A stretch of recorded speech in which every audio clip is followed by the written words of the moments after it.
Hey, what's going on? My name is Jack Lane. Welcome back to a brand new video here at the channel. Today we're going to be talking about Toy Story 5 as well. Toy Story 5 has done really well for the channel so far. And also, this was sort of a speculation and talk about Andy, who was in Toy Story 1 through 4, his potential return. And this article comes from Screen Rants. Let's just jump straight on in. Toy Story 5 just made Andy's return even more likely. There's our good old friend Andy, the one who loved Woody with all his heart and gave him away to Bonnie, who treated him like, well, crap. Anyway, Toy Story 5 recently revealed the premise opens the door for Woody and Buzz Lightyear's former owner to return in the coming sequel, as well as roughly confirming where the movie will be set in the franchise timeline. Among the D23 announcements for Toy Story 5 was that the movie story will involve, while actual glimpses of the film itself are still incredibly limited, one released image backs up director Andrew Stanton's declaration of the franchise being influenced by a real-world struggle. That, of course, being technology. This isn't something new, the whole technology and toy debate. As a kid, I grew up with zero technology. There was no such thing as iPads.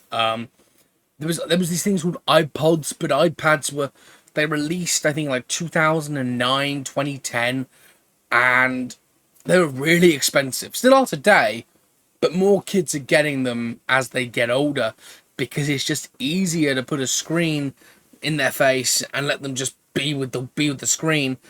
But that's the premise of Toy Story 5. Anyway, Toy Story 5 will add an ever-expanding collection of Pixar sequels when it hits cinema screens on June 19th of 2026. I think June 19th, if I'm not mistaken, was the same date that Toy Story 4 released on. It was June 22nd, wasn't it? Stanton's explanation of the coming story will resonate with many viewers as it's heavily based on the ongoing scenario in the modern age. The fourth Toy Story sequel introduces something that will forever change the fictitious universe, while also giving Andy an easy way to come back to the franchise after only appearing in the flashbacks in Toy Story 4. Andy so far has been in all of the Toy Story films because, of course, he appeared in the flashbacks. So I'd love to see Andy back. Andy is the one that we all loved, the one we wanted to be, because he had the toys that came to life. And that's been a premise that literally went on from the 90s all the way to the early 2000s, and then we got the Skylander stuff where the advertisement was Toys to Life, which sort of made things really excitable there. But anyway, jump back to the article. Toy Story 5's tablet reveals confirms a time jump of at least 3 years. Tablets weren't rolled out until 2010, and Toy Story 4 is set in 2007. So that's at least 3 years, and that's interesting. I didn't realize that Toy Story 4 was set in 2007. I knew it wasn't set long after 3, but still. The Toy Story movies are full of time jumps, and tradition continues in Toy Story 5. The characters will be competing for attention to be played with by Bonnie. However, the scenario isn't the same as Woody's strife in the first movie when he was fighting for his status as Andy's favourite toy after Buzz appeared and said the Toy Story 5 is jumping into an era of tablets and other smart devices. Tablets were commercially available until 2010. They weren't commercially available until 2010. And with the events of Toy Story 4 unfolding in 2007, Toy Story 5 needs at least 3 years to have passed, right? Which makes sense. The first iPad was released on April 3rd, 2010, which started the tablet boom. Which is why children today are watching this instead of playing with Woody and Buzz, the toys that they made for the film. Anyway, interestingly, tablets weren't an immediate hit, especially for kids. It took a while for them to weave their way into the marketplace, and a little longer still for them to be used so heavily as entertainment for children. So there could be a longer jump between Toy Story 4 and 5. It appears, if so, then the coming sequel could take place in the mid-2010s, which would bring the universe timeline even closer in line with reality. In this time, a lot can change, as evidenced by Bonnie's preference to her use her tablet rather than playing with her toys. Toy Story 5's time jump sets up Andy's return. Andy could be done with college when Pixar's sequel begins. And this is a big thing, right? Andy being done with college is a huge thing. Andy's emotional departure at the end of Toy Story 3 didn't just include him handing Woody and the others over to Bonnie. At the end of the original trilogy also meant Andy was going away to college, a trip that Woody almost made with him. Andy wasn't in the present-day sequences in Toy Story 4, but a younger version of the character was shown during the movie's opening sequence. Toy Story 5 would be the first movie not to feature Andy if he doesn't return, but the coming time jump perfectly accommodates his comeback. This is the thing, right? This is where I'm kind of at with the whole Andy returning, because this is a huge thing for someone who's been a fan of Toy Story, right? Toy Story have made a mistake here. They did the original trilogy, Toy Story 1 through 3, which was great. They did number 4, which could have started a new trilogy, but ended Woody's arc.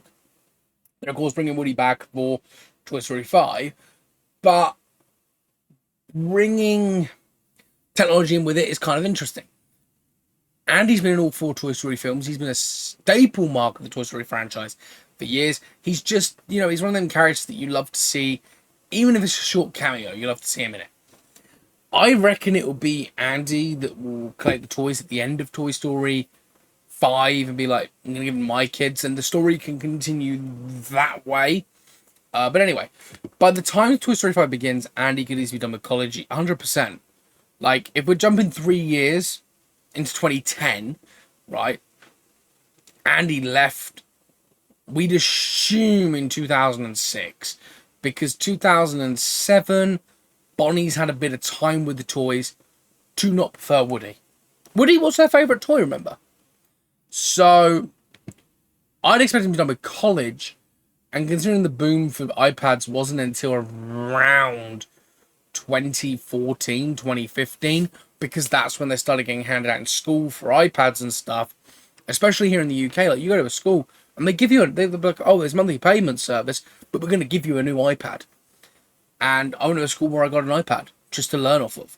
And you could have YouTube and your own apps on it, but it was a school iPad that you could take home.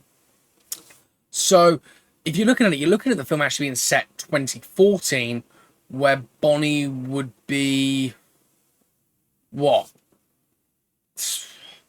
7 years older? She could easily be about 13 years old, not interested in toys. Which at the time was sort of the demographic, because people weren't interested in toys when they hit 14, 15, or 13, 14 even. And that's still true, I think, to today in some sense, but not as much now. By the time that Toy Story 5 begins, Andy could be done with college and may have returned home as a graduate. Of course, it all depends on exactly how much time has passed, as 3 years may not be enough time for him to be finished. However, the wiggle room in the timeline paired with the fact that Bonnie's use of the tablet suggests a time jump longer than 3 years increases the chance of Andy showing up in the franchise's 2026 installment. Should Andy be in Toy Story 5? Andy's story with Woody and the others is already over. I disagree. Like, it's not already over. It's over for the time being, right? Andy's one of them kids, a bit like me, where I grew up playing with toys. And a lot of people my age grew up playing with toys, and the technology boom hit us about 14, 15, right?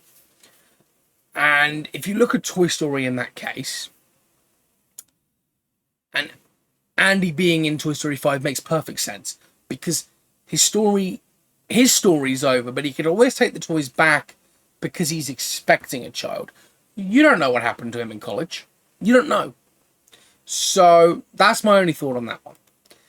Now, continuing on with the article, it'd be a great shame if Toy Story 5 broke Andy's streak of consecutive movie appearances.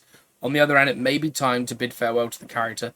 His goodbye at the end of Toy Story 3 was the perfect way for Andy to exit the franchise, and having him appear via a flashback for a second time could feel a little forced and not as effective. So one option is to completely omit Andy from the Toy Story 5, as there doesn't seem to be space for him in the coming story. Post-credit scene, end scene, I think, you know. Regardless, Andy can still return despite how unnecessary it may seem. Even if he does show up again, it is arguably wouldn't make sense for him to reclaim the toys Bonnie is ignoring. It would make sense. Because she's ignoring them. And you could always put a kid in there. You could always be having a kid and be like, look, I gifted you my toys. I'm having a kid.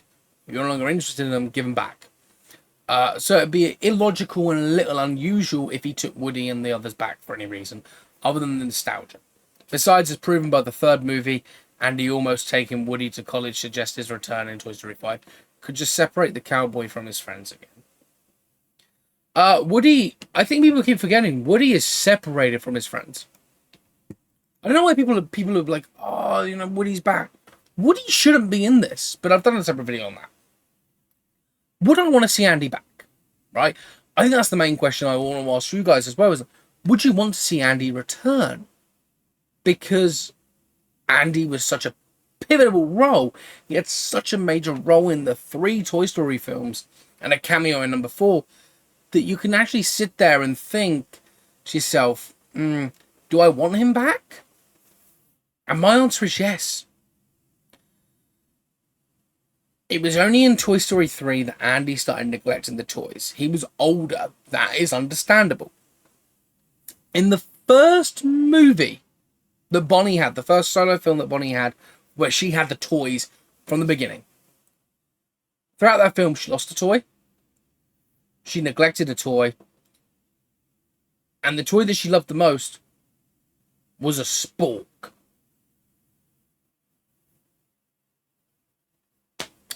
I don't know.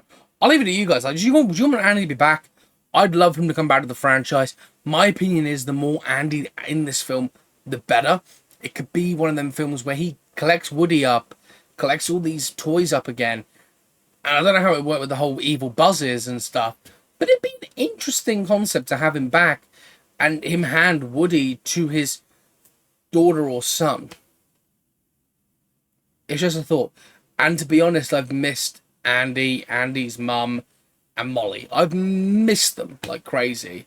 Toy Story 4 just didn't. It had a great feel to it because of the toys, but the personal connection to the owner, it just wasn't there. But yeah, I mean, I've got another Toy Story video coming out later on today or after this video. I don't know. Talking about Toy Story 4 and what I think is important messages now of the Toy Story 5's announcement. So go check that video out when that video is out. But yeah, check out some of my other videos here on the channel.